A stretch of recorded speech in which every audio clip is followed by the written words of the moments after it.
We know that white women who move up the economic ladder over time actually do see increased health benefits for their offspring. In other words, if white women move up the economic ladder, things do get better, not only for their own health, but for the health of their children. For African American women, as they move up the economic ladder, there's virtually no change. And for Latinas who come from south of the United States border, as they move up the economic ladder, the health outcomes for they and their children actually decline. Right? So even though the economics are getting better, there's something else happening for them, which is different than what's happening for white folks as we move up the economic ladder. And things for us who are white improve. We know that black women who don't smoke, so once again, we look at lifestyle factors because everyone wants to talk about that. Black women who don't smoke, who have never smoked, and who do not smoke at all during the course of their gestation of their soon-to-be-born child, have higher infant mortality rates and lower birth weight on average for their offspring than white women who smoke, not only in general and heavily, but all throughout the course of their pregnancy. So once again, not only when folks have coverage, not only when folks have higher occupational status, not only when folks have higher income, but when folks are engaged in healthier lifestyle choices, there is still something happening for these African American women and their newborns. What's very interesting is when you look at African-born black folks and those who have recently come to the United States, what you find is that their health outcomes, both for themselves and for their offspring, are virtually identical to the outcomes for white Americans. Far better outcomes, in other words, than the outcomes for African Americans. So here are African folk right off the continent.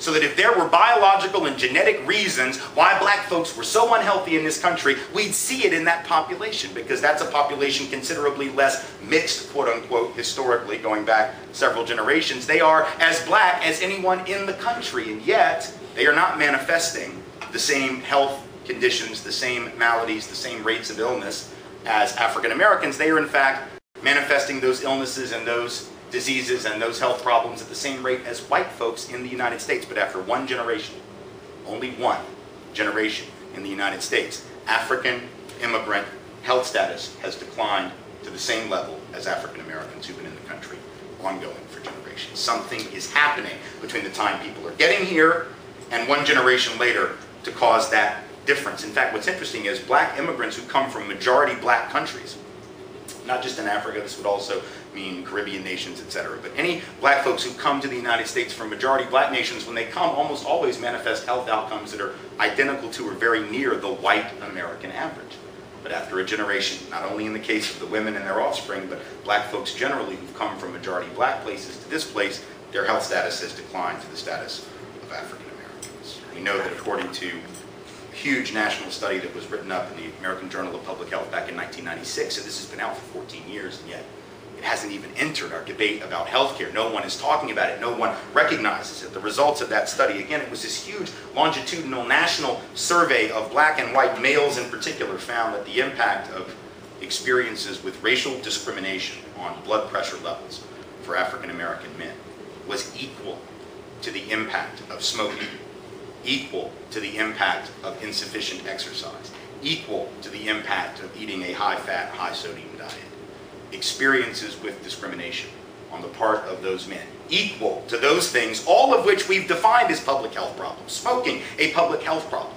Bad diet, lack of exercise, we see them, we view them, we understand them as a public health crisis. But what the research that has been out now for almost 15 years tells us is that experiences with discrimination are just as causal in that regard, or at least as highly correlated. Why? Let's talk about the why, because it's one thing to understand what the outcomes are, but it's also important to understand why that's happening. There are two real explanations that studies now going back over a decade, almost 2 decades, have demonstrated, and it's not just 1 or 2 studies. There are literally dozens of them, hundreds of them by now, almost none of which entered the debate on healthcare. Almost none of which entered the national consciousness in the discussion around healthcare reform over the course of the last 18 months. First is the issue of what experts call weathering, right? The notion of a weathering effect, the cumulative impact of experience with racial bias on black and brown bodies. What that research has found is that experience with discrimination in particular, this is the way in which the pathway to illness, causes an increase in the release of adrenaline, causes a release in cortisol, right, and other stress hormones, which are directly correlated with and even sometimes causal with increases in blood pressure, the increase in adrenaline in particular, especially if it's sort of constant and ongoing and unrelenting, can cause scarring in arteries that's directly related to issues of heart disease later on down the line. We know that, according to those who've looked at this, they call it allostatic load. Some of you probably heard that phrase and others maybe have not. Allostasis is just a fancy term for the way that the body in normal conditions allows itself to return to a steady state. Right? Allostasis is the idea that when exposed to various stress, the body has some sort of internal self-protective mechanism by which it can go back to normal, right, and deal with and cope with stress. But what the researchers have found is, with regard to those who were being regularly exposed to various forms of racial discrimination, and particularly what they call microaggressions, not the blatant stuff, not the over-the-top stuff, but the kind of stuff that young man at St. Joe's was talking about. The look, the glance, the comment, the questioning of their competence, being followed around, or are they, in the store, being looked at strangely, or are they, in the store, being given less customer service, or are they, hard to tell, don't know, but it sure feels that way. That kind of microaggression on a regular basis, leading to allostatic load or allostatic overload, which makes it very difficult then for the body to return to a steady state. It affects, in particular, with regard to women, since we're talking about infant mortality and low birth weight,